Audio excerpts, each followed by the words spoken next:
So someone asked me to do a review of Girls, and I can't lie, I've been hate watching it. It's when you hate watching something, but you watch so that you can slander it, so that you can get your roast on. Unfortunately, some people like hate this shit so much that they like have body shamed Lena Dunham, and I'm not here to do all that. I'm not here to do all that. People just be letting their cats just... Sorry, but like it's not a good place to just have a cat. So I wrote down some notes. Now I'm gonna tell you, I'm like all over the place as usual, with my reviews. But the first episode, all I really wrote down was, come on, Donald Glover. Just something about Donald Glover rubs me the wrong way. I've listened to his music as Childish Gambino. I featured his song in one of my outfits of the day, so like I really was feeling that jam at the time. But you know, I think sometimes, as someone who is a person of color, I think we forget that, like, there's more than one way to be black. And when I say that, I don't mean to not notice that, you know, Donald Glover, you know, coins himself as, like, you know, a black geek, black nerd, you know, black weirdo. It speaks to a culture of people of color who are feeling like they're whitewashed because they're educated or they have sophisticated or typically white interests, and it's just like it's fucked up because it's like, on the other hand, it's like just because you're not acting ghetto or hood, or using Ebonics, you know what I mean, if we're just because we're not using African American verbatim, just because we're not using African-American vernacular English does not mean that we're some fucking, like, self-righteous. It's just some awkward shit. Because it's like, at the end of the day, there's more than one way to be black. And as I said in another video, it was after, okay, shout out to this blog before I say this. Knowledge equals black power. I'm going to put their link in the section below. Because their blog is where I read this. Because I think this was their account of it. And they were talking about how their family, you know, she overheard her family saying something like, oh, do you think so-and-so looks down on us or thinks we're ghetto? And, you know, the thing is, ghetto and shit like that, like, that's white people made. Like, white people made that, you know what I mean? Like, that shit is not really indicative of blackness. And unfortunately, white people profit from that. White people profit off of 2 Chainz. 2 Chainz got a manager. He ain't black. True tea. So, you know, 2 Chainz could tell you all types of fantastical shit that he's doing and stuff like that, but his manager still makes more money than him. You feel me? Like, he's like, someone is benefiting off of him right from the motherfucking top, and the people that benefit the most are white people. So you have to think about it like this. White people are, you know, totally all about making black people feel like this is how you gotta be to be black. This is real black. And it's not. That's the thing. That's the thing. Like, real black is not that. And there's nothing wrong with that, but that shit is a lot of that shit is toxic. A lot of that shit is like misogynistic, anti-gay, anti-queer, anti-trans, anti-woman, anti-disabled. Hip-hop isn't what it used to be, or rather, hip-hop doesn't exist now. It's rap, and it's just rap, you know, it's just fucking rap. But some people, they get so into it, like the way that it's put into their heads, and they start thinking like, yeah, this is what it means to be black. And then you get all these people who are not black pantomiming the culture, and that's not blackness, but someone would say, oh, you're acting black. That's not blackness. That shit is that's like pop culture, like hyper souped up, like masculinity, like to the max, like mad, like pro-violent, pro-guns, pro-drugs, pro-sex work, but like anti-woman, like yeah, like we fuck mad bitches, but no, bitches is still bitches, they hoes, they lower than us, you know what I mean? Like, that's the culture, and women grow up in that, you know, young women grow up in that culture, and they're always trying to set themselves apart. I think that's where that comes from, where women think that, you know, they have to say shit like, I'm not like most girls, you know what I mean? Because there is this culture of weak women, like this culture that women are perceived as weak, they're lesser. And for a woman to be not you know, seen as a woman, because that's essentially what it is. Like, you don't want to be seen as the typical stereotype of woman, so you create, you know, this hierarchy system where, you know, you're a woman that likes XYZ, so that makes you better, or that makes you more interesting, or makes you more dateable, or fuckable, or, you know, just a better human. And it's just weird because at the end of the day, this is culture. Like, this is society culture. This is like the bullshit. Like, when you're in your house by yourself, none of this shit matters. I mean, like, don't get me wrong, like, I'm sure you live with your parents and they eat the culture up too. Everybody eats up the culture. Not everybody, I shouldn't say not everybody, but a lot of people eat up the culture. They shit out the culture. They speak the culture. They live the culture. They do the culture. They do everything that they see in media, on television, in the magazines, and books that they read. And it's not always positive shit. It's not always good shit, but it's real. But the culture is not real. Do you know what I mean? Like, we're all real. We're all real people, and we all have the free will to make our own mistakes. But the culture still prevails. The culture still kind of intrudes and gets in. So while I have very real issues with the culture and beauty privilege, I still come in here and I'm still dolled up, made up, because I know society and the culture. I know that people are eating this up. Like, yes, the hair looks nice. Yes, the face looks nice. Yes, the nails don't really look nice. They look nice from far away. But still, you know, it's a war. It's a constant war. I was not supposed to, I didn't even want to make this video, but I'm making this video because I was really going to review girls. But I guess, you know what, this, like, I can't lie to you. Like, I'm going to, like, read some notes that I wrote because I did write something that really kind of gave me a lot. When Jessa was fighting with Thomas J, Jonathan Thomas, I don't fucking know. Jonathan? I don't fucking care, to be honest.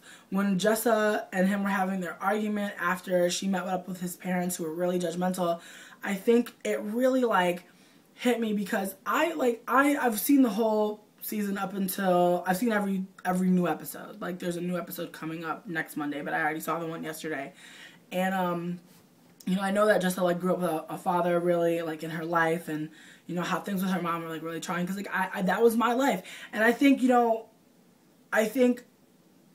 it's just like, how many times are we gonna do this, you know? Like, when are we, like, I'm so waiting. Like, here's the thing. Like, black women, like, we don't have anything. Like, we don't have anything. You know? Like, every time we get a character on a show, it's like a B character. We never get a real character. Whenever we do get a main character, something's wrong with her. That a man gotta fix. That somebody gotta fix. It's like, damn. You know? And it's like, I'm constantly, like, seeing my story being told over and over again by white women. Like, that's my frustration. I'm not mad that some white bitches got a show. That doesn't make me mad. It makes me mad that white bitches got a show for the 50th time about the same shit. It's like, damn, could we get some new people? It's like, And it's not like there's not black and brown people and other people of color who are not black and brown who aren't writing things about their experiences. Like, that's not true.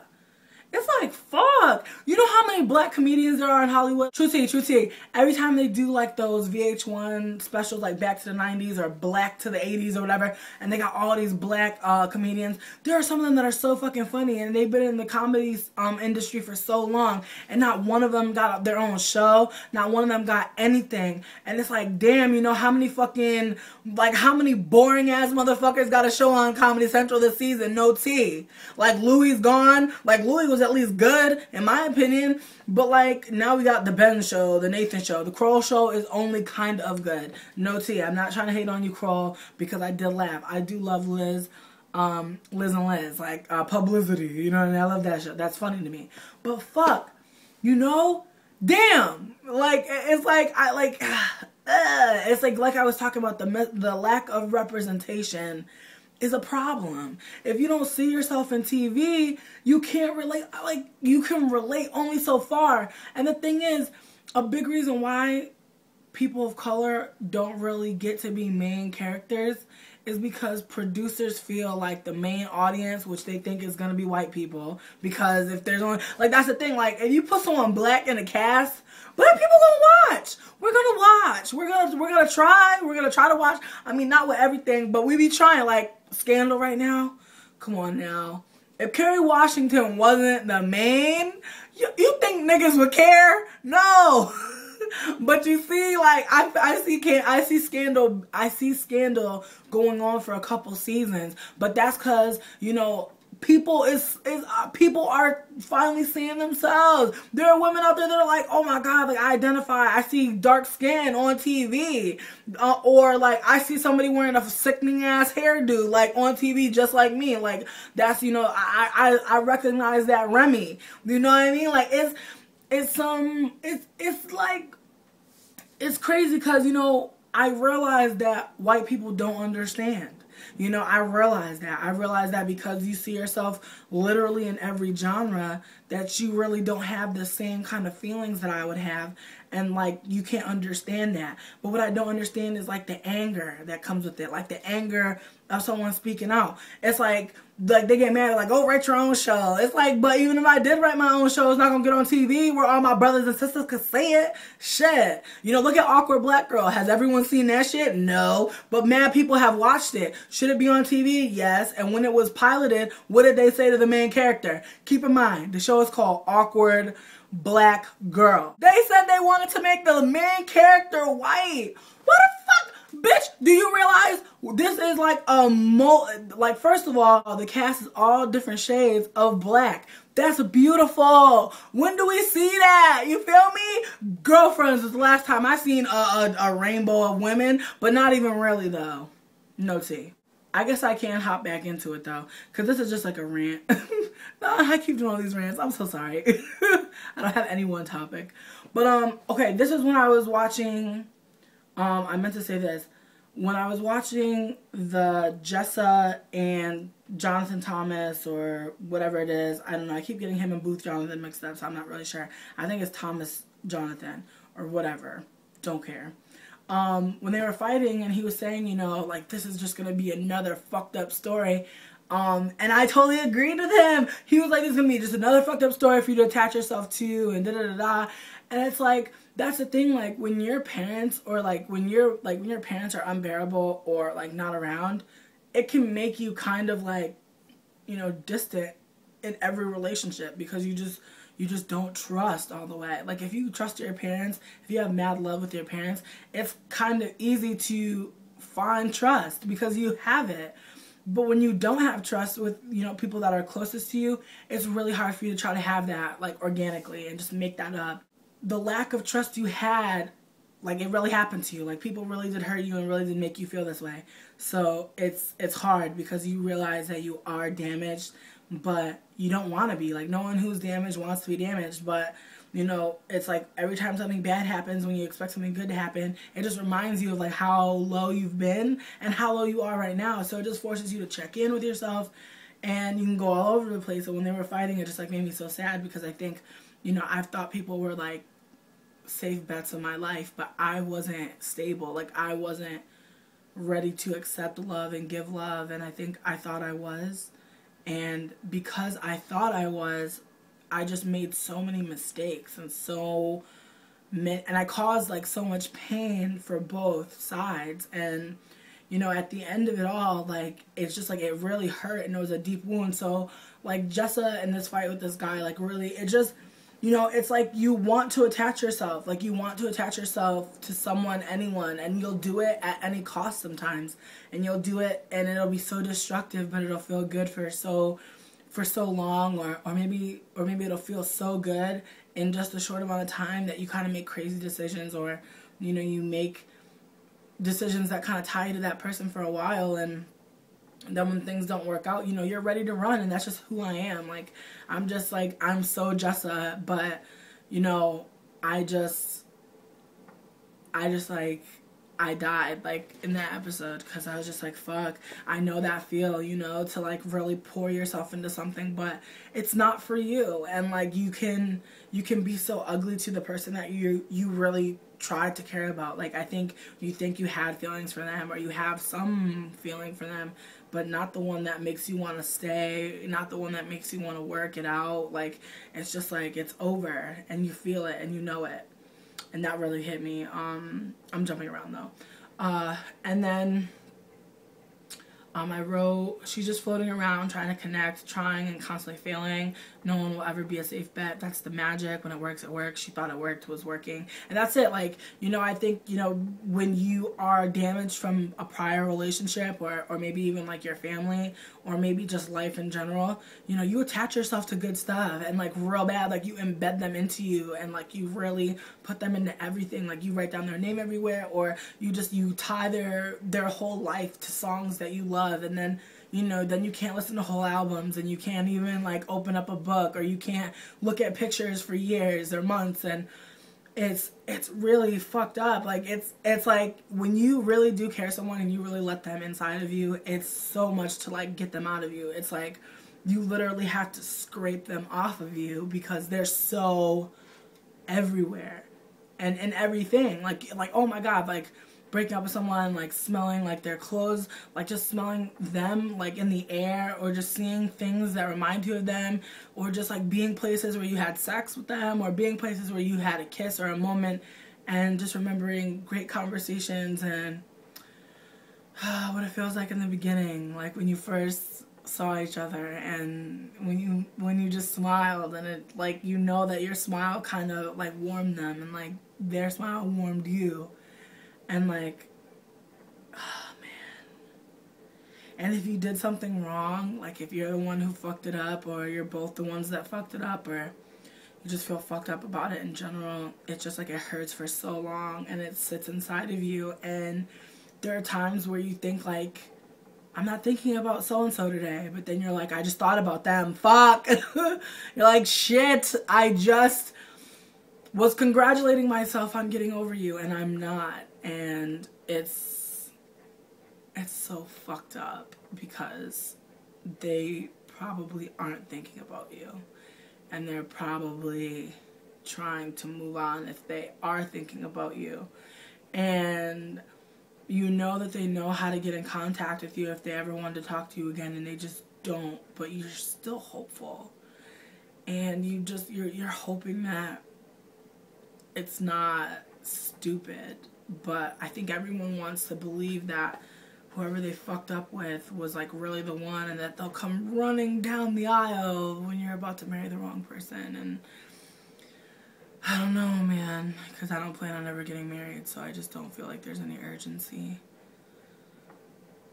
Like, do you ever just feel like you were supposed to be with someone and you just fucking, you ruined it? And like, you ruined it not because you wanted to ruin it, just because maybe you were so used to feeling one way that you just couldn't believe you could feel another way. And when you finally caught up to the feelings, you'd already done some really stupid shit, and you'd already made some really bad decisions. I don't know, but that was kind of deep, right? Shoshana, bitch. Okay. I like Shoshana, and then I'm just like, ugh, girl. Because, you know, she's just so timid and she's so scary that it bothers me. But I also feel like she's really, you know, open about how she feels. You know, even when she's being kind of crazy or being kind of like, you know, like anxious, I still feel like she's still a pretty open character, and she's just really, you know, honest about her real shit, at least to someone, you know. I think she's the one that doesn't really keep it all inside. And through her, we have the most emotional dialogue. But what I wrote down for her was, you know, this shit isn't good. She likes being depended on, but she really doesn't. And it's true with the whole Ray thing. You know, Ray being, like, between places. And here's my thing. Like, if he is running this fucking coffee shop and he doesn't have anywhere to live, I'm just not understanding that. No tea. Because how does Hannah have a place to live and Hannah works under Ray? but Ray don't got a place to live. It just doesn't really make any sense. But, I mean, I guess they had to create some kind of crazy dialogue. But this is that shit, though. I feel like there's hella rape culture in this fucking, this show. Especially when Adam, like, just comes into this bitch's house after she's already broken up with him and told him, like, you know, don't come around me, like, ignoring his phone calls. When he came to her house, she turned off the light. And he saw her turn off the light. Okay, clearly she's not interested. And then for him to come into the house, and I know it's late, it was kind of having me fucked up. I'm like, really? Come on, Adam. Like, you're not this guy. And he comes into the house and he's asking for some fucking milk and talking about how because of his man life and man feelings and da-da-da. And it's like, get the fuck out of here, because I really liked Adam. I liked how weird he was and how scary he was. But I think that speaks to my own, like, interest in, like, very strange men that can be very off-putting. Like, that's unfortunately one of my types. I thought he was super cute. But also, I just was like, get the fuck out of here with this whole man feeling shit, because I think it's obvious, like, his heart is broken. I don't understand, like, I mean, I do understand, like, that a character like him probably wouldn't break down their feelings, like, in a way that's not misogynistic as fuck, and not fucking, wow, like, my man feelings. Like, really? Like, just invalidating as fuck. But it was just very pervasive, and I just really didn't like that. But I also feel like Hannah, in a way, when she was trying to kick him out, she was being silly. Like, she wasn't being serious, like chasing him around the table, calling 911 and hanging up. I thought that was rash as fuck. I think if she would have just been direct, if she would have just, you know, but then again, you know, I'm making all these excuses for the character. I don't know what the fuck she did, but clearly she felt like she was in danger. And so I don't really want to be victim blaming and being like, oh, Hannah, you're so stupid for calling 911 when you felt scared, because I get that totally. But I think it's just like that was just such a weird thing to see. And I know that in the aftermath, like, when Lena Dunham, like, does, like, the recap of the show, she talks about how he went through, like, an emotional tour de France, and, like, how he was happy and sad and crazy and angry and all these different emotions. And it's like, you know, at the same time, he was making a lot of sense, you know, because I do feel like she was, you know, trying to attach herself and embed herself so much in him. I think that's something that, you know, I also identify with, you know, just wanting to be around someone and wanting to, you know, wanting to connect with someone. And the thing is, like, in a way, he was pushing her away because he did have, you know, things going on in his life, shit going on in his life, which he explains when he went to AA later on in this last episode. But I think that, you know, it does explain a lot, the AA episode, because he totally was talking about how, you know, like, he had an addiction early on in life. I think he just wasn't really expecting to care about this girl. And when he started to, I think the thing is, he's the type of person that, like, gets addicted. I think he knows that. I think that's why he throws himself into other shit, so that he won't drink, so that he won't do other things. But at the same time, you know, I do think that he's a fucking pretty ridiculous character. And I read that somewhere someone said that the male characters are more complex.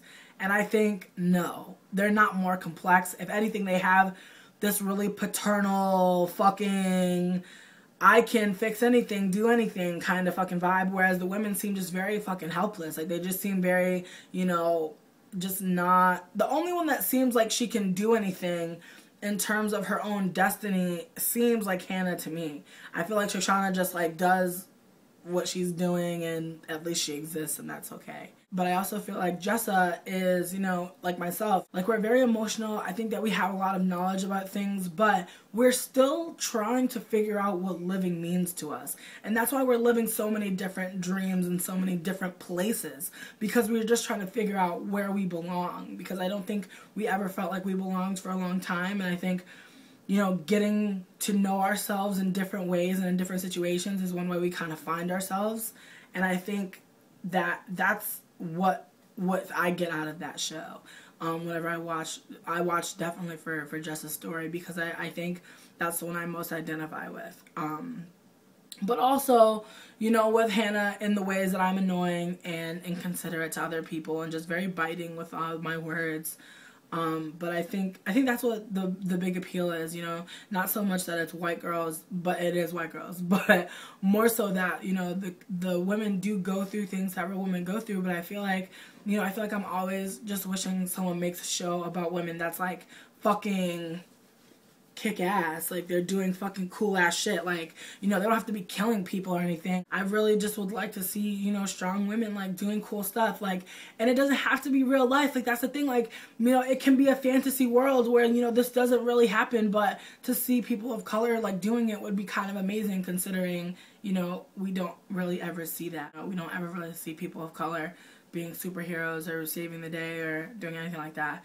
And, you know, for anyone that is going to try to, like, write down, like, examples, you're an asshole, because there's probably only, like, fucking 10, and you can suck my dick, honestly. Like, for every, like, 100 superheroes white people have, we have one. Honestly.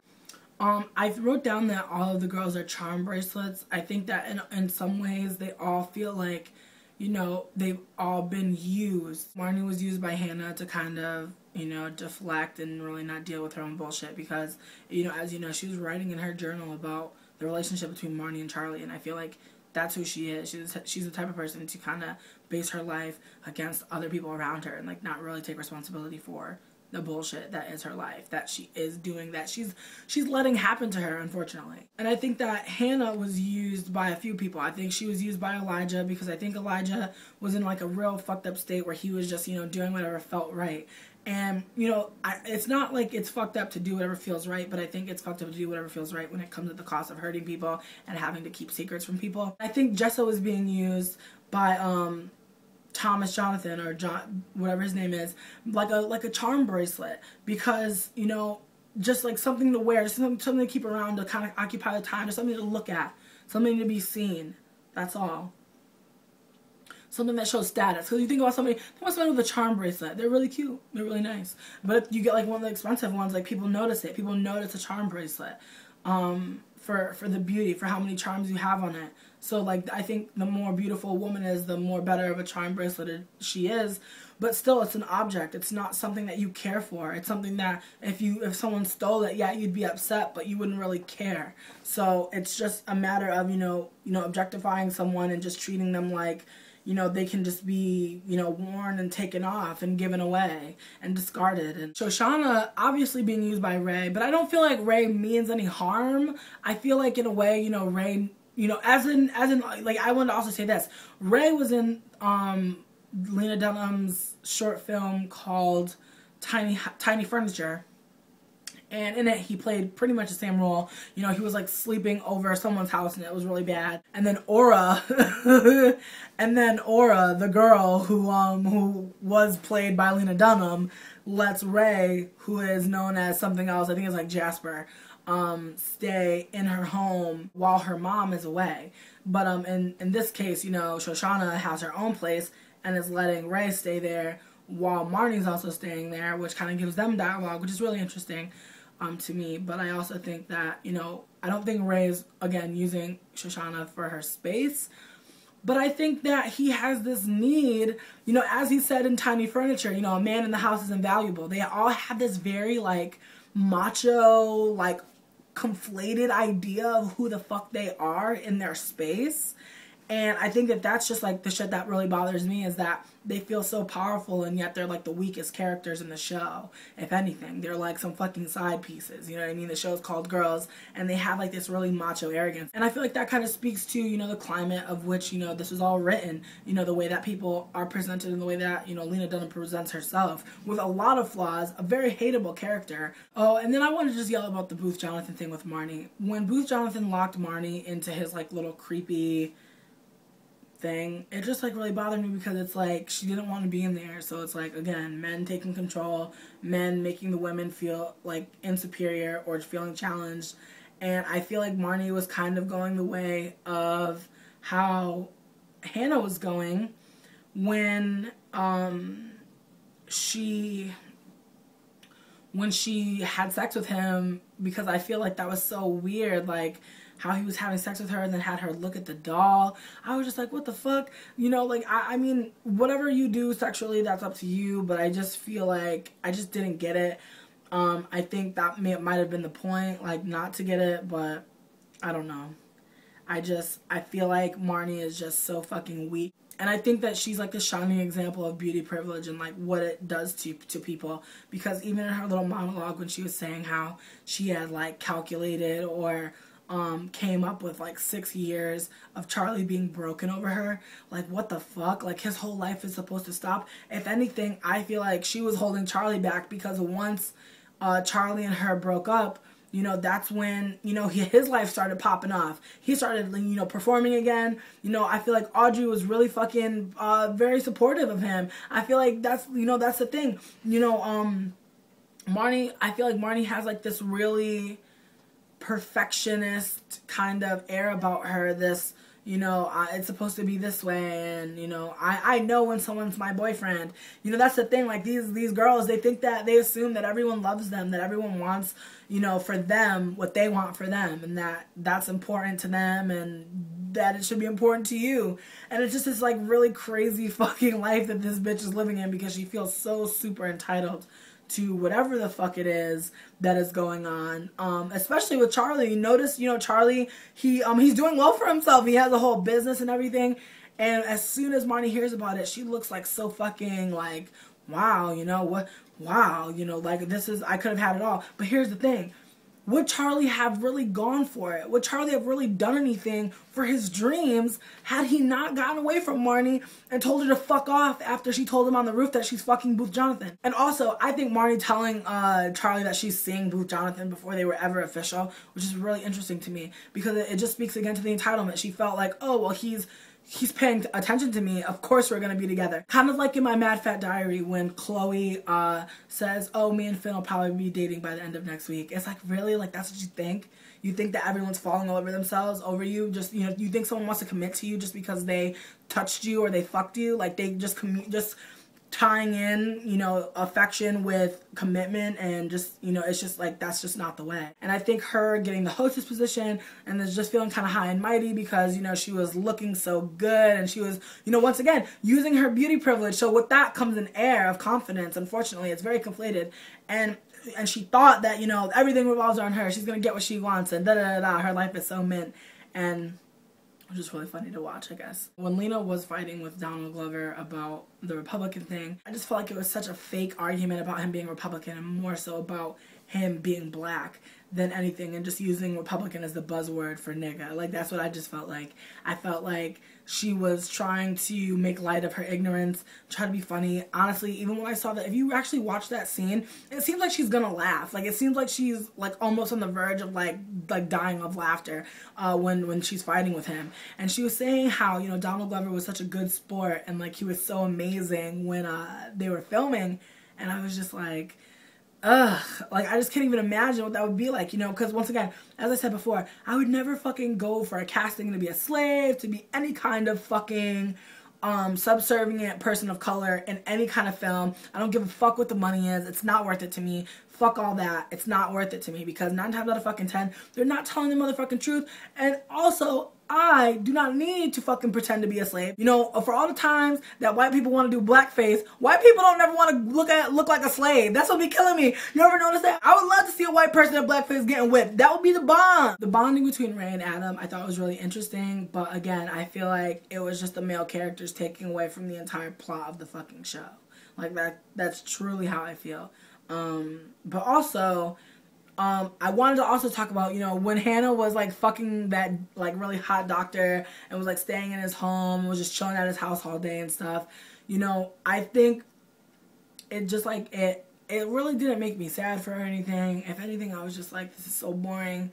And I don't know, like, it was just boring. Like, it was a boring ass episode. I know that there were people that were down for it because they got to see this hot ass fucking fine ass doctor, but to be super fucking real with you, I was just like over it. And then when they had to flesh out the story about how he had a wife and it didn't work out and da da da, I was just like, okay. And you know, I don't know. I think that sometimes this I think sometimes the show is just trying to capture, you know, the interest that it had. And I think, you know, once you get your first season and, you know, it does well, you can kind of have more freedom in the second season. And I think with her having Donald Glover to address the bullshit in the show, you know, that kind of just spoke to me too. Because, like, as I said before, you know, Donald Glover, he's made all types of comments that were like real anti-women of color. So it just really just made me, you know, kind of squint and go, oh, I see. Because that's who the fuck you gonna have to find. Because who else is gonna do this shit? But, yeah. Anyways, if you haven't signed up for my contest, please do. It is really easy to apply. All you have to do is follow the link in the description bar, and then, you know, follow the directions on the widget, okay? So take care. Thank you guys for watching.